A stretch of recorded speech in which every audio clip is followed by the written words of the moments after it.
Okay, keep playing.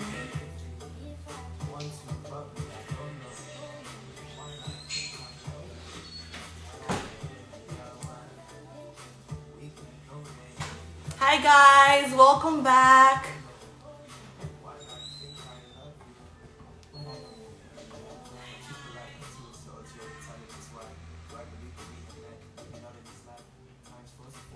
Okay, perfect. So I can see our guest is on here, and I'm just going to invite her.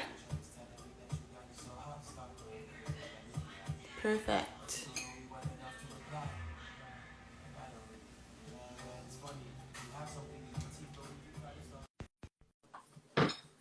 I just sent the request, so I'm waiting.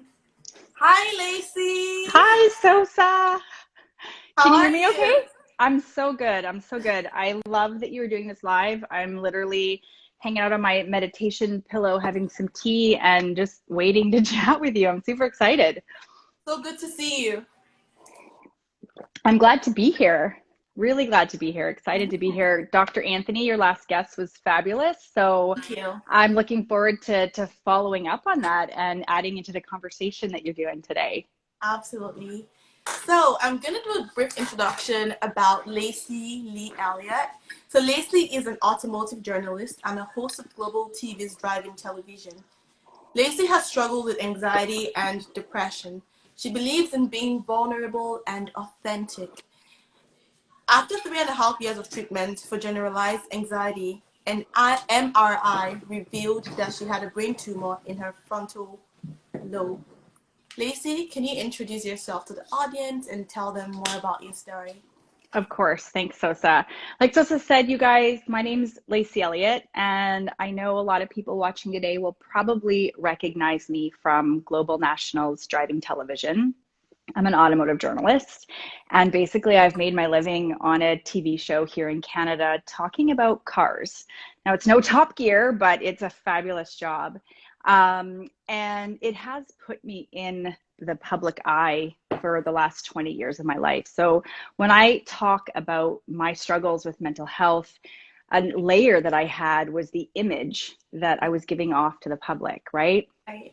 So when I was first, I don't know, diagnosed with anxiety, it came on really sudden for me.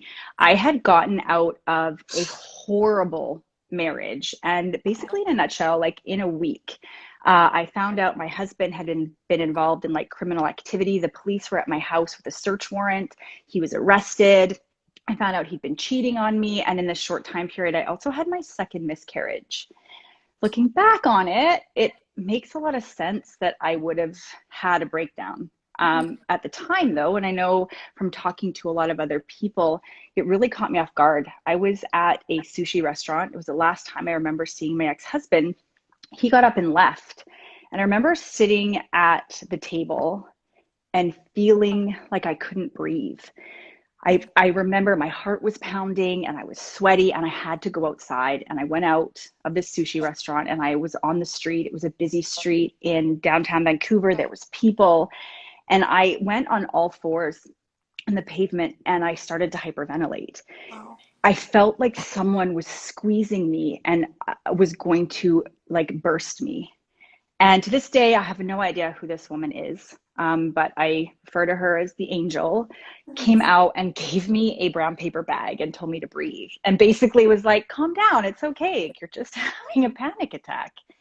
Now, for anyone who doesn't know what this is like, I, in my head, was thinking, no, this can't be panic attack. I'm Lacey Lee Elliott. I'm a strong, confident, independent, smart, intelligent woman. There's no Right. way I'm having anxiety, right? Like people like me don't get stressed, don't have anxiety, don't have panic attacks. So I really ignored it. Yeah. It wasn't until it happened probably the second or third time that I went into the doctor Mm-hmm. and shared my experience. And my doctor basically was like, yeah, you've got anxiety. It's like no big deal. It was pretty like dismissive, would you say? It was very dismissive. Mm-hmm. And it was the idea of like, whatever, no big deal. So I'm super happy, Sosa, that my doctor was not a pill popper. And some of the first things he suggested I do was to go see a counselor. Then he also suggested that I make sure I'm getting plenty of exercise, I'm eating right, I'm doing all these things, which I'm also a personal trainer and a sports nutritionist. I was already doing these things. I was already getting the fresh air. I was eating my fruits and vegetables. So I thought I'll add on counseling. Right. I don't know how much time passed or how bad these attacks got before I realized I needed to go on medication. Mm. And one of the things when I talk about my experiences and changing the stigma of mental health that I know a lot of people will understand is that for some reason I didn't want to go on medication. I remember thinking, like, I'm not sick. There's nothing wrong with me. I don't have cancer. Like, no, this is bad. And I really fought the idea of having to take medication for now what's a mental disorder is generalized anxiety disorder. I had conversations about depression, and over the time frame of, I'm going to say about 2 years, Mm. I tried Ativan, Zoloft, Cipralex, Prozac, you name it. I tried Everything. it, everything, right? Like different dosages. I was still going to my counseling. I was still going to my therapy.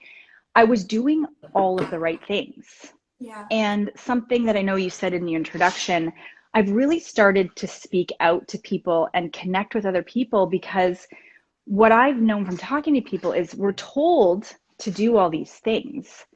And I think the hardest part, and I think your last guest, Dr. Anthony, mentioned this about the fresh air and the food. And these are Yeah. all things that we're told we should do to feel good. Mhm.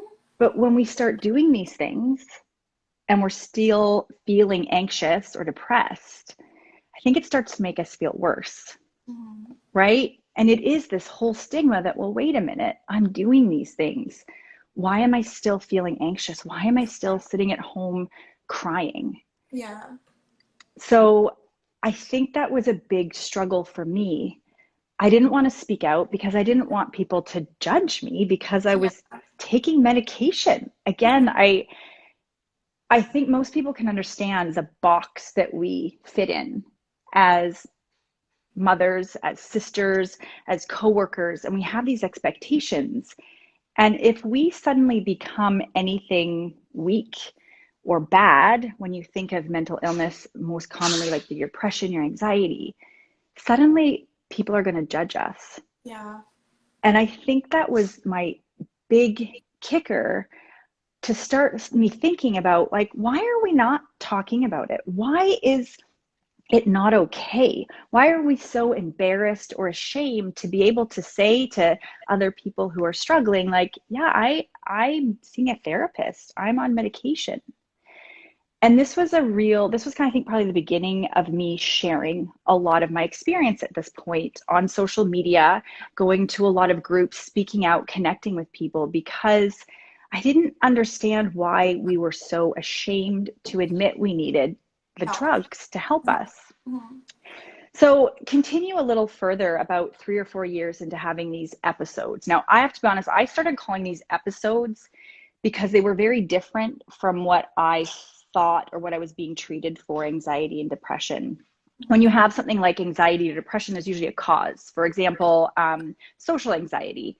You fear going out and be social. For Mhm. me, I couldn't figure out what was setting me off. And I was doing a lot of journaling, again, which is something that your therapist will tell you when you're being treated for anxiety and depression, to try to figure out what the trigger was. And I couldn't figure it out. And I would end up having these episodes at one point that they were very different. I remember I was shopping here in Vancouver at the Lululemon Lab, and I was with a guy that I'd been on a few dates with. And I started having this quote unquote anxiety attack or panic attack. And why would I be feeling this way shopping at Lululemon? Mhm. Right? But suddenly the feeling, Sosa, got so overwhelming. I started to have this like weird sense of deja vu, and my words were starting to slur, and I went outside, and it just didn't fit in the traditional idea of anxiety or depression. Mhm. But what was interesting is to go back to the doctor, to go back to my counselor, these things, the deja vu, the sweatiness, these are still things that fell under the idea of generalized anxiety disorder. Eventually, they got worse, much worse. I would be sitting at the airport and almost feel like I was having an out of body experience. Wow. Match it with the heavy, that tight breathing. And I felt, for no other word to say this, but I felt like I was going crazy.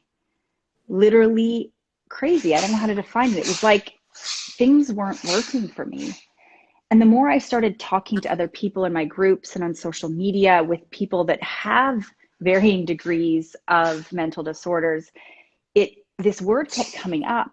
But again, there was this horribly negative idea that like Yeah. crazy is bad, right? Like you're crazy, it's bad. Yeah.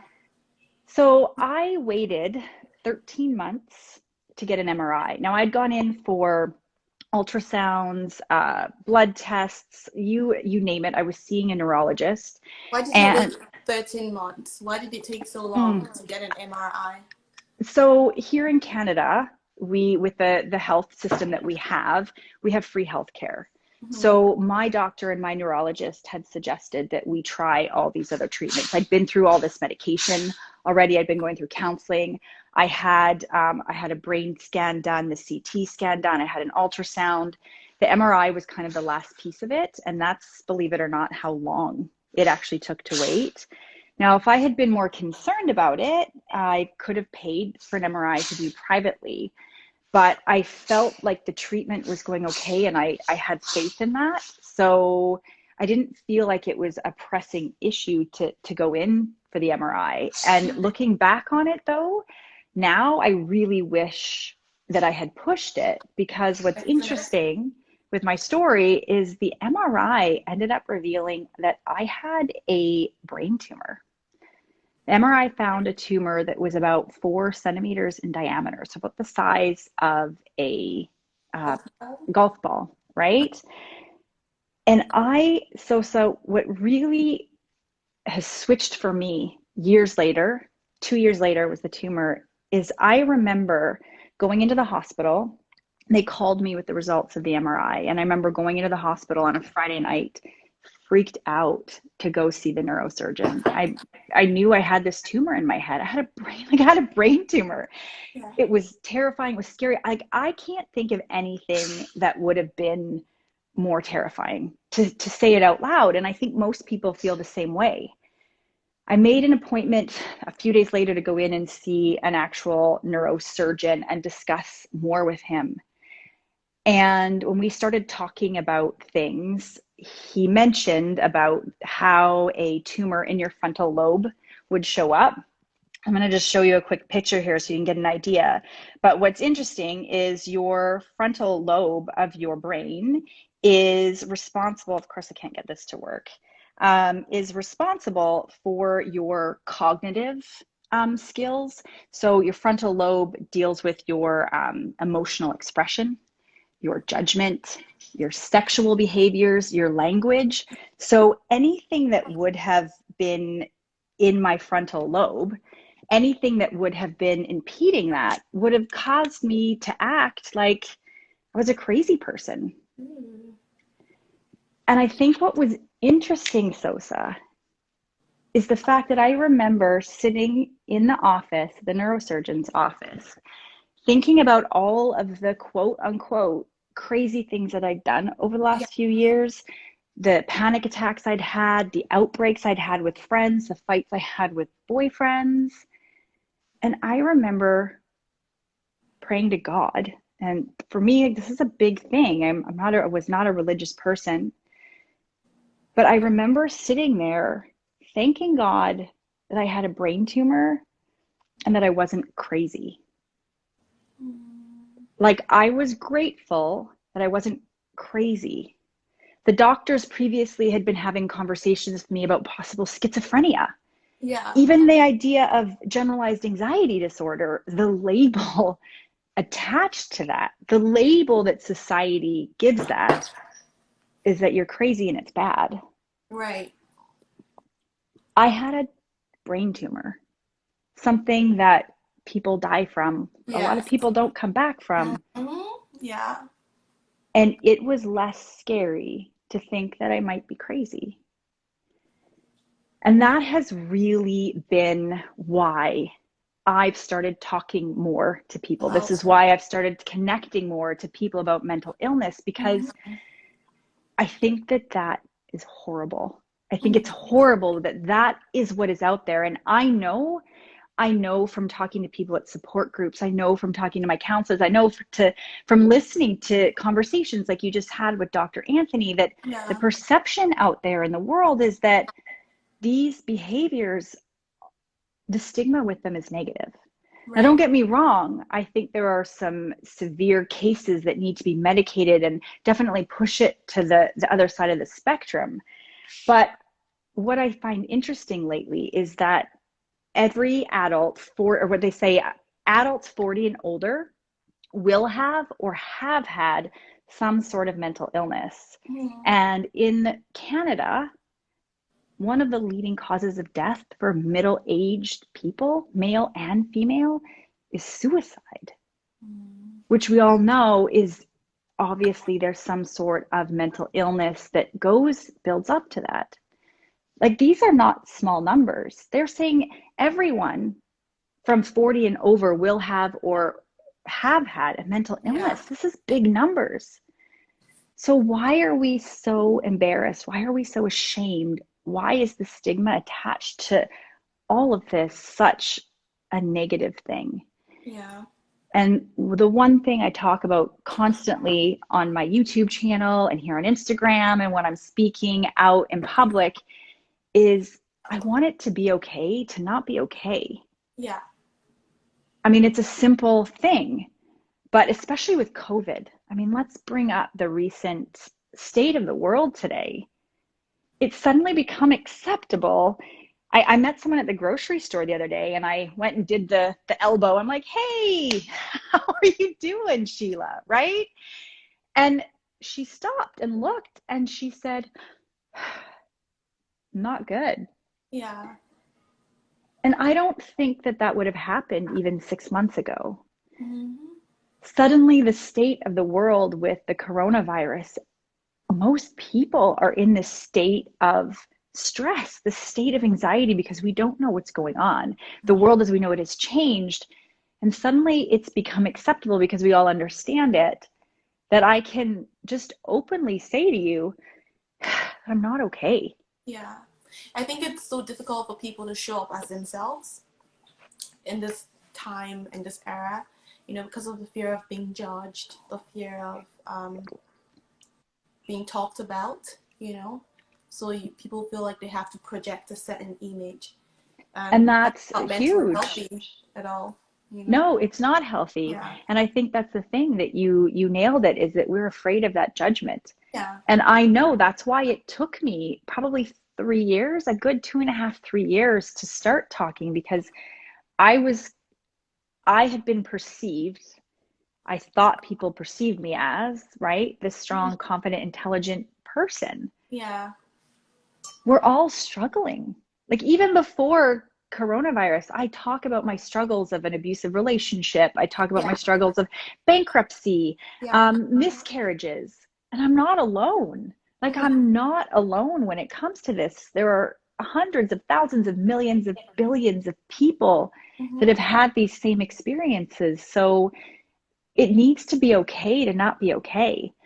The one thing, that I want to talk about and inspire people is just the whole idea of, when I meet you and you tell me you're not good or you're not doing okay, I don't want to try to fix that or Okay. change Yeah. it. Like, I'm sorry you're having a bad day. That sucks. Tell me about it. And I think that's where, as humans, and I don't know how we got here, but we want to fix it.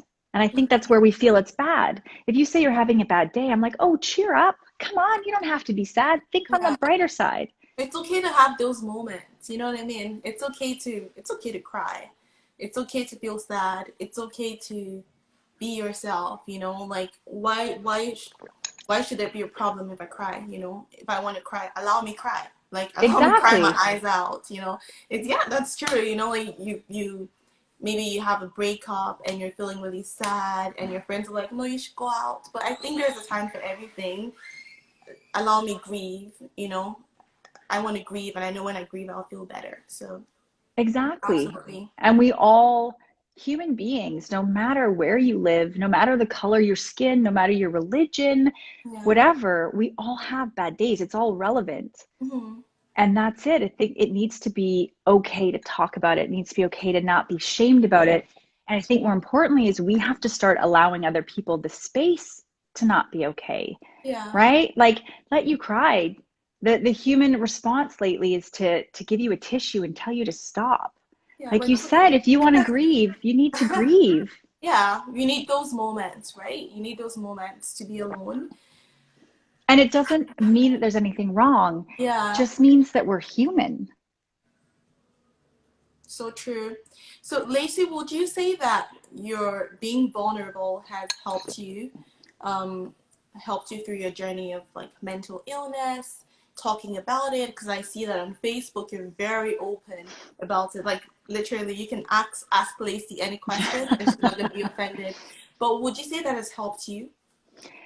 So it has Mm-hmm, personally helped me. mm-hmm, And I know I get a lot of criticism from people saying that I overshare. I get a lot of people that send me messages like, if you keep sharing your emotional outbreaks, I'm going to unfriend you, or if you keep sharing all this negative stuff, I'm not going to follow you. And what's interesting, I think, for me is I don't want this to be negative.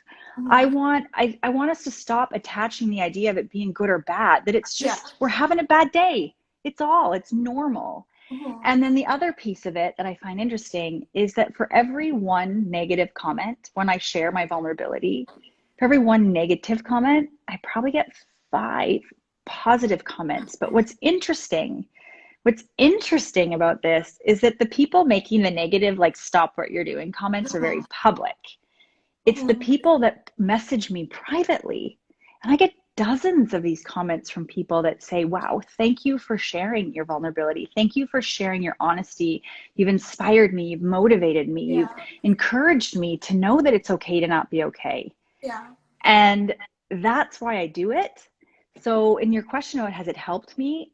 100 times. Mm-hmm. Because I know now when I'm having a bad day or I am struggling, I know that there are hundreds of thousands of other people that have been through the same experience that I Yeah. have, and I feel less alone. Mm-hmm.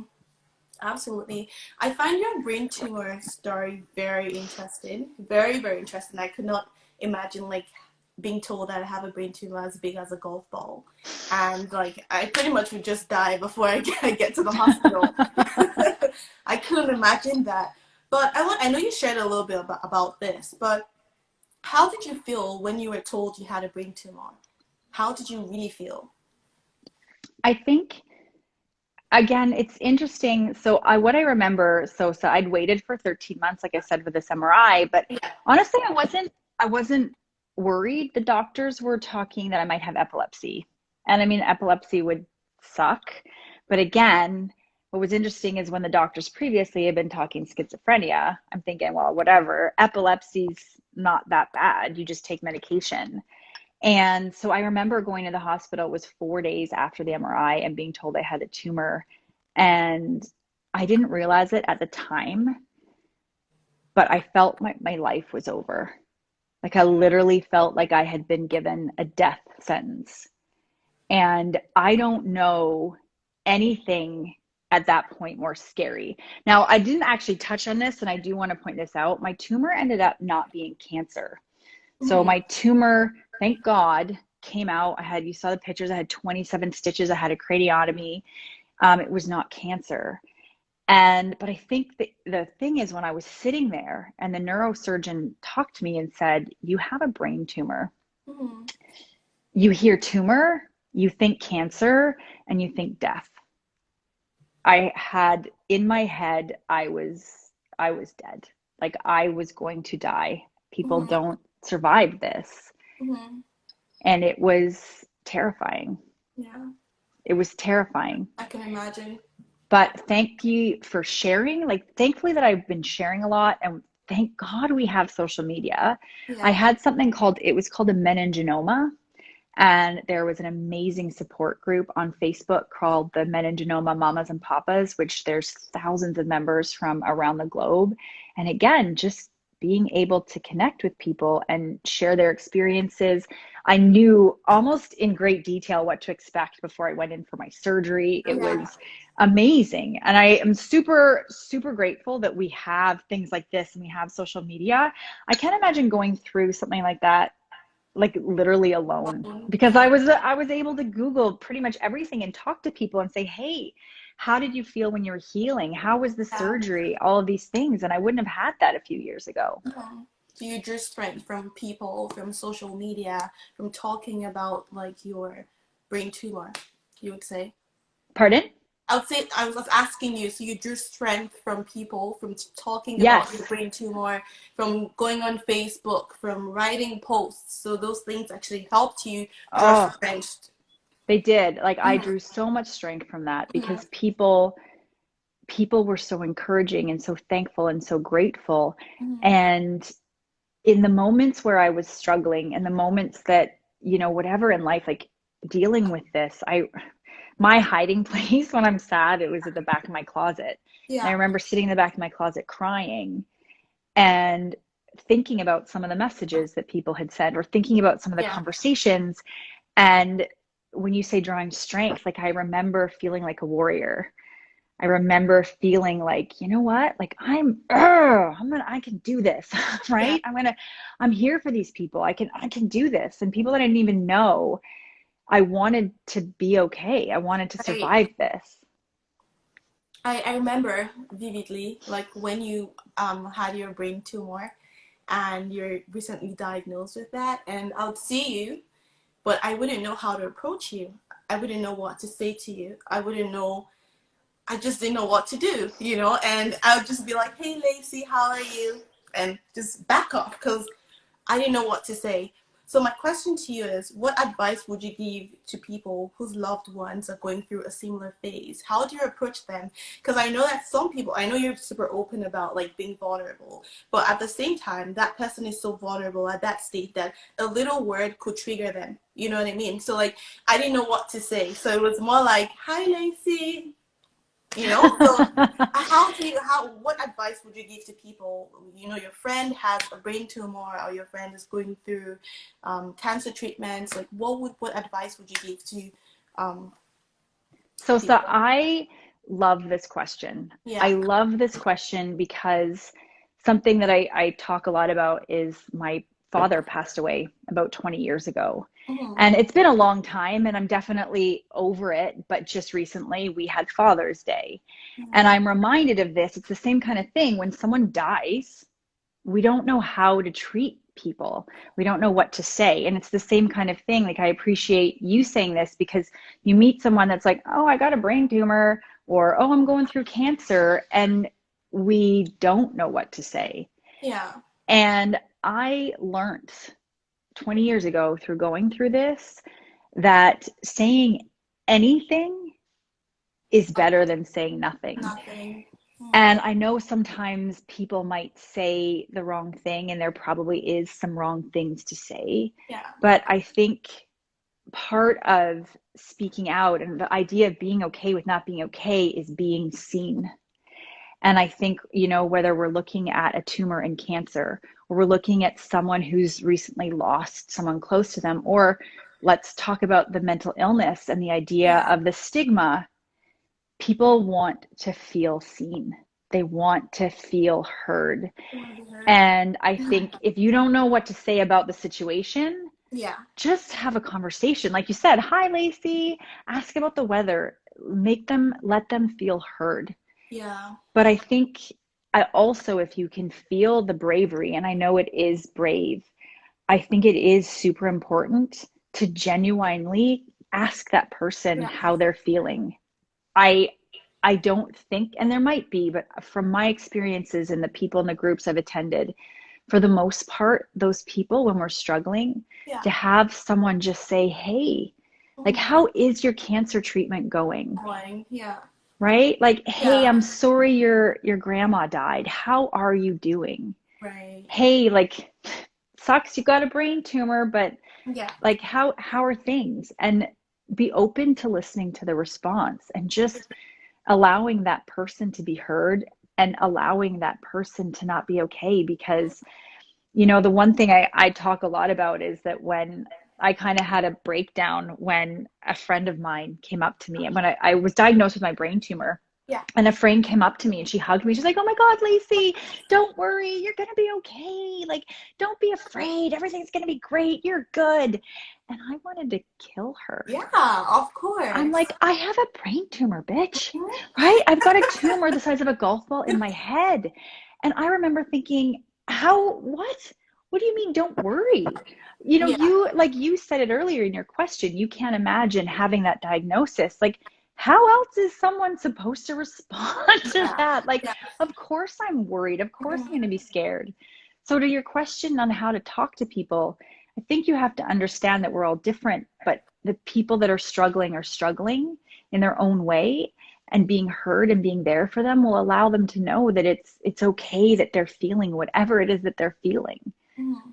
right? Yeah, absolutely. I remember the last time I saw you before you went for surgery, and like towards the end of the meeting, and they announced and said Lacey's going for surgery. We wish her well, and I could see like the look on your face. You were trying to hold back, tears, but I didn't even know what to do because I knew if I went to go hug you, I'd probably start crying too. So I was like, you know what? I'm not even going to like go up to her. I'll just say hi from a distance. But like you said, it's very important to say something instead of saying nothing at all. At least that individual will feel heard and known and seen. So And I think that's it. And just so yeah, you know, I would have given you a huge hug. And you know what? I think it's interesting you said that, Sosa, because I think that's like I do that too. I'm like, oh, I'm not going to go talk to Sosa and give her a hug because I might start crying. hmm, But I think in those moments, if we're connecting and crying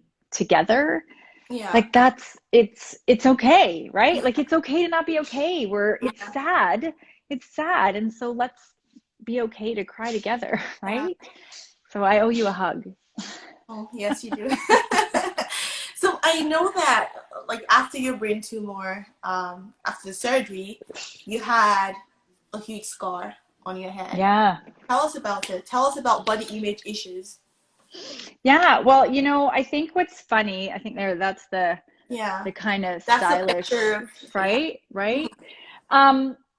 Okay, I don't know if men will understand this, but women, I remember waking up, Sosa, and crying, and maybe it was some of the drugs I was on too, but I cut my hair. And not even cut it, right? Like I went from like long hair to Mhm. shaved. Mhm. Yeah. And I had no idea how much attachment I actually put on my hair. Right? And I know a lot of women probably watching this are probably like, whatever, girl, like your hair is everything. But I did not know. It was devastating. And I think what was interesting is I had gone in to have my hair cut before the surgery and I couldn't do it. The hairdresser pulled out the barber, like the Yeah. shavers, and I was like, nope, nope, nope, we're gonna let the surgeon butcher it, which he did. But it was interesting because I've always thought that I'm a confident person. Like Mhm. doing what I do, I mean, we all have issues, but I was always very confident. And suddenly to not have my hair, which as a woman was something that I was really attached to, Mhm. and to have that big scar, it Mhm. was horrible because I Mhm. didn't feel like me. Yeah. But I hit a point, Sosa, which I don't know if you were around much, but I hit a point where I was like, screw it, I don't care. And I wore my scar like a badge of honor for the Mhm. longest time. And I went in and I had it shaved and people would look at me funny. But it's funny because you could always tell, and I don't know if my friends ever picked up on this, but you could tell when I was having a bad day because I would always do the comb over. If I had a good day and I was feeling good and in my power and happy, I'd be like, screw that. And I had my scar showing. I was like, it doesn't Yeah. matter. But when I was having a bad day, I'd do the comb over and flip my hair because I didn't realize how much my image was affected by people looking at me or people judging me or people whatever because of something like my hair. Yeah. And, it's interesting when you talk about not knowing what to say.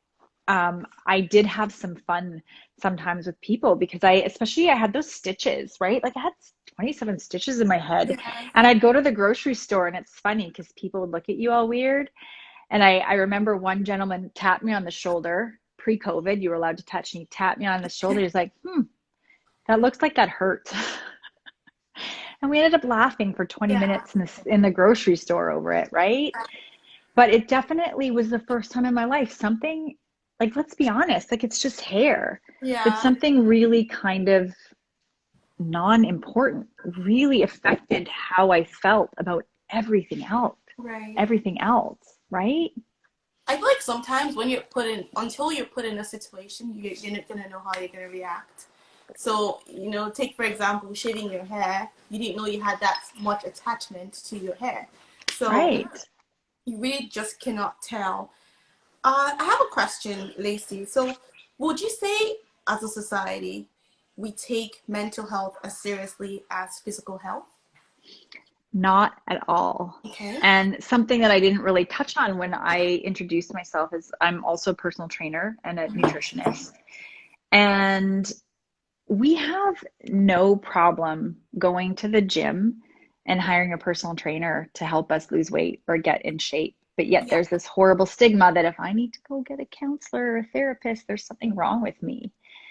And I think that the idea of going to the gym should be as equally as important as, hey, I've got an appointment with my counselor today. Yeah. I think I'm hoping, like, let's see that there's a bright side to coronavirus. Now I know a lot more conversations are being had about mental health, and this is a Mhm. piece I've been following lately. And I'm hoping that that's going to change, that it'll be a matter of it's just going to be as important to go to the gym, watch what you eat, and maybe start meditating, going and seeing a counselor. And I think that going through what we're going is actually going to be a help to change society's view and Right. idea of mental health being just as important.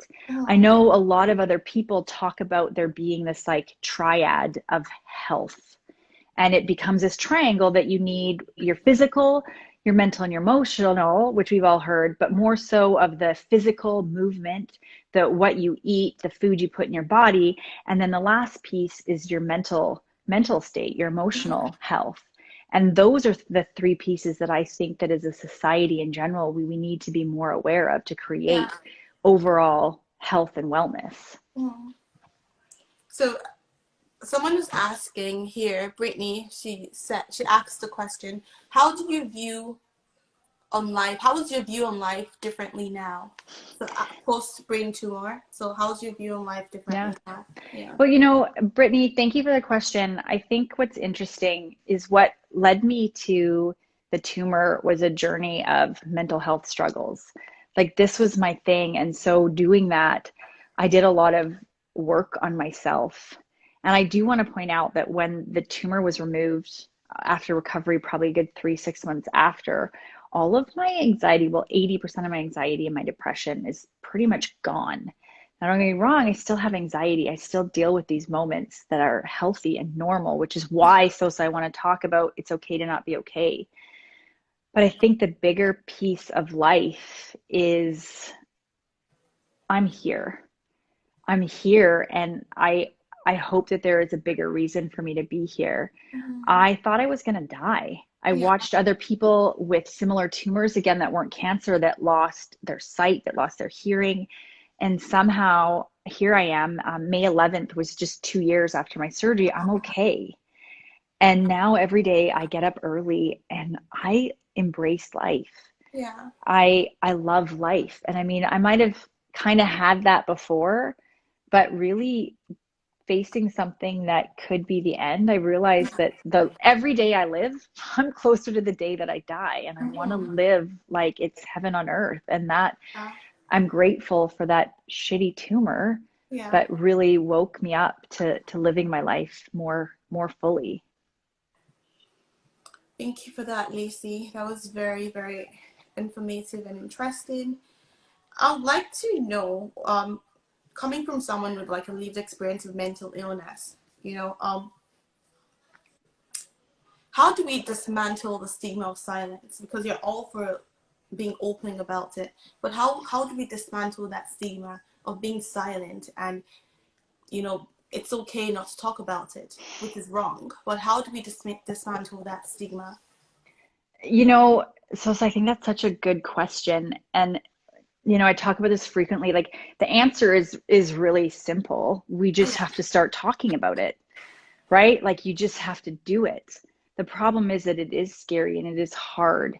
And what I've seen the last, well, I was going to say the last year, but even the last few months, again with coronavirus, is suddenly more and more people are speaking out. More and more people are becoming aware. More and Yeah. more people are realizing that, well, hey, if Lacey can be brave and vulnerable, I can be brave and Mm-hmm. vulnerable. Yeah. And when you start to look at this pyramid, that if I inspire two people and those people inspire two more people, that's four people, and then eight people, and 16. And suddenly, from just a small voice, just a Mm-hmm. few people speaking out, it really will have this profound, massive effect on bigger numbers. And it really, again, it's really simple. Just those of us that are struggling, those of us that are having issues need to be more verbal. Call a friend, Yeah. message someone on Facebook and see if there's someone there. And the more of us that can inspire others to speak out, the Mm-hmm. louder that will be. Mm-hmm. And also like informing like the younger generation, you know, teaching your children. I think it starts from the home too, you know, letting them know that it's okay, you know, it's okay for people to speak out, and there's no like stigma behind mental illness, you know. So Exactly. yeah, I have one more question for you, Lacey. Just give me 1 second here. So what changes would you like to see in our society? Like, so when someone talks about mental illness, take for example, someone is schizophrenic, what changes would you like to see in our society? How would you want people to react to such, you know, news? I think what's interesting, with my experience is that I don't think something like schizophrenia or generalized anxiety disorder, any of these other issues should be treated any differently than, let's say, having a brain tumor or having Mm-hmm. cancer. And I think from going literally from both sides of the spectrum, I can see how that's the case and that's the struggle. And those of us, those people that have severe mental disorders and are struggling have a sickness. It's no different. It should be treated at or looked at no differently than someone having Diabetes, cancer, hypertension, right? yeah, The result, again, the same thing. When I went in to deal with the anxiety, to deal with the depression, to deal with these issues, yeah. they gave me a pill. It was no different than if they would have given me a pill with all the pills and medication they gave me for my tumor. Mm-hmm. And I really think that's an important piece of it. Absolutely. So I'm going to start taking questions from the audience now. Lisa's going to start taking questions. So I'd like for you guys to please type your questions in the comment section. Um, Well, you're reading that quickly, so I did see something pop up. I don't know who it was okay. from. I don't know if it was a question, Mm-hmm. but there was a comment was made from a gentleman and made a comment about men Okay. actually, and the idea of men aren't supposed to show their emotions. Mm, And I think that's also a layer of it that's super important because as women, it's a lot more acceptable that we cry, right? Like girls are supposed to be emotional and not so much for men. yeah. And something I want to give a little plug for a gentleman on Instagram. He goes by Tall Paul, and he just launched his brand, which is Never Alone. And Okay. he is this amazing man who talks about his struggles with anxiety. And Yeah. it's been really interesting as I've watched him over the last few years. It's a piece that, like, you guys, I can't imagine. I feel very grateful as a woman that I'm allowed to be emotional, that I'm allowed to cry, that it's socially acceptable. And yet we still struggle with the issues that we struggle with. And I think a lot of men out there Yeah. are having the same issues, but now they have to be manly and can't show their Yeah. feelings. So check out Tall Paul. He talks a Yeah. lot about that. And again, the idea of it's okay to not be okay, and just that we're never alone because we all Mhm. have our struggles, right? Mhm. Mhm. Thank you for that, Lacey. Someone made a comment, and her name is Ella. She said, "We go through so much in life, and when you talk to the wrong people about it, may seem that you are complaining." Yeah, and I Your think take on it's that? right, and I think that's a hard line to fall, because I've worried over the years that I've lost a lot of friends because I Mhm. had gone through this failed marriage, which was a crappy time in my life, and I was complaining and sad, and then I was struggling with anxiety and going through all these like with my medication, and again I felt like a lot of people thought I was being negative. And Mhm. I think, Ella, the idea is that if we accept that this is okay and we stop making it so negative, which complaining can often be, and make it a little bit more factual, Mhm. I think that's a piece of it too, is to be able to say, you know what, I'm struggling today, and not make it bad, but just make it like I'm having a bad day. And this is just, financially, I'm not doing okay, or I had a car accident or whatever, and not complaining. But Mhm. I think it's also being grateful for some of the things that you have in your life, and making sure those conversations have some kind of a balance. You might be having a crappy day, but there's always something good and something that you can be grateful for in your life. So Ella, I hope that sort of answers the comment that you made. Mhm. Thank you, Lacey. Doreen is asking, is there anything you would have done differently at the time when you were told that you might have had a tumor, both health-wise and mentally?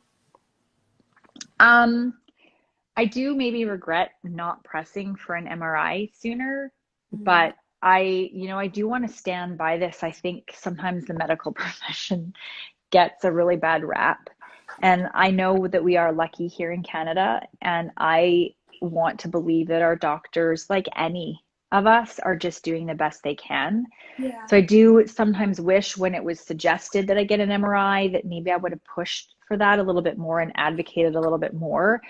But I feel like I was still getting the treatment. The doctors were taking me seriously. I was kind of on a path, Mhm. was maybe the only other thing. And, I didn't touch too much on this, but I know that I lost a few people with some of this. And I wish I maybe would have, at the time, told a few more people that I was struggling, maybe Mhm. communicated at that point with more people to let them know I was Yeah, struggling. I might have had more people supporting me in the beginning. and be more understanding too. Yeah, exactly. Mhm. Exactly. Mhm. More questions, guys. I'm just waiting to see. I know I'm sitting too far away, so I can't read any of them. That's absolutely fine. I can read them, so it's great.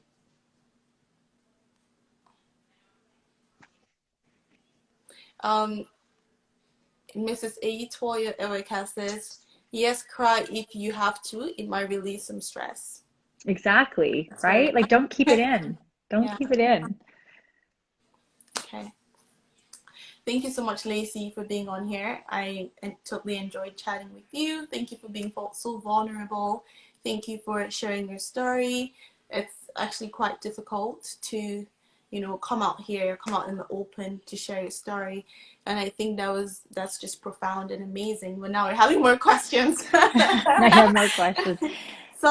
Brittany is asking, do you still deal with anxiety? So, Brittany, I would say 80% of my anxiety went away with the tumor. And, Mm-hmm. maybe something to say to people out there, if you're really struggling and I don't know what the answer to this or define would be, but like, if you're feeling like there's something more going on, right? Like when the doctors were diagnosing me, it just didn't feel right. Maybe look into having some other tests done. Make sure you do advocate for yourself, because when the tumor came out, like I said, probably 80% of my anxiety is gone, but I still do have anxiety. And this is why I'm feeling it's so important to keep the conversation open, Yeah. because what I have realized, Sosa and Brittany and everyone else, is that anxiety is normal. Anxiety is a big part of everybody's life. We get anxious when Yeah. anything is changed or different. And, you know, it's still there, but I want people to know, why I keep to speak out, is that it's perfectly normal. That sometimes we're going to have these anxiety attacks. And as long as these problems aren't debilitating to you or ruining your life, having a bad day every once in a while, having a panic attack on the street in public once in a while, it's okay. You're human. But it definitely has subsided. I'm not taking any more medication. I'm not doing anything other than just meditating, which I Mm-hmm. cannot say enough about. Meditating and some acupuncture and just really being aware of my life and what's going on. Absolutely. Thank you.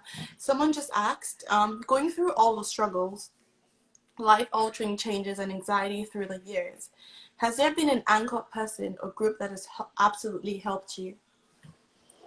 Um, I think that finding the group, this Meningioma Mamas and Papas on Facebook, was amazing. And I think anyone, again, with social media, whatever you're going through, if you are struggling with depression or you have cancer, whatever type of cancer or whatever's going on, there is groups for everything. So the Meningioma Mamas and Papas was amazing. Um, I ended up going to a recovery group that Yeah. was super helpful, and the it was interesting. The focus of the recovery group was sickness. Mm-hmm. It was like recovery from sickness. And I don't know, I'd found it through my counselor. It was put on at one of the churches. And what was interesting is that this covered like a big scale of like there was a lady who'd lost her leg or her foot, like she was an amputee at one point. There was a few cancer survivors. There was people that had gone through mental illness, and the support group in general was just recovering from illness. Mm-hmm. And it was just such a broad spectrum. And we sat down every week and just shared our struggles. And that group was probably more big picture to help with my healing. Hmm. That's And I huge. think I think that group I found, it was something that one of my counselors had suggested that I join and check out. Mm-hmm. That's amazing. I find that like going through life at all, we actually need that anchor person. That's someone we can hold on to, you know? So Yes, exactly. um, that's absolutely amazing. Thank you so much, Lacey, for being on here. Thank you for sharing your story. It's been wonderful having you, and I look forward to seeing you and giving you a hug. I love it. And Post COVID. I'm looking forward to your speakers tomorrow too. So Yes. thank you for putting this on. Thank you for bringing awareness to mental health and just encouraging people to talk and listen. From the bottom of my heart, I really appreciate it. So thank you so much for having me. Thank you. Thank you.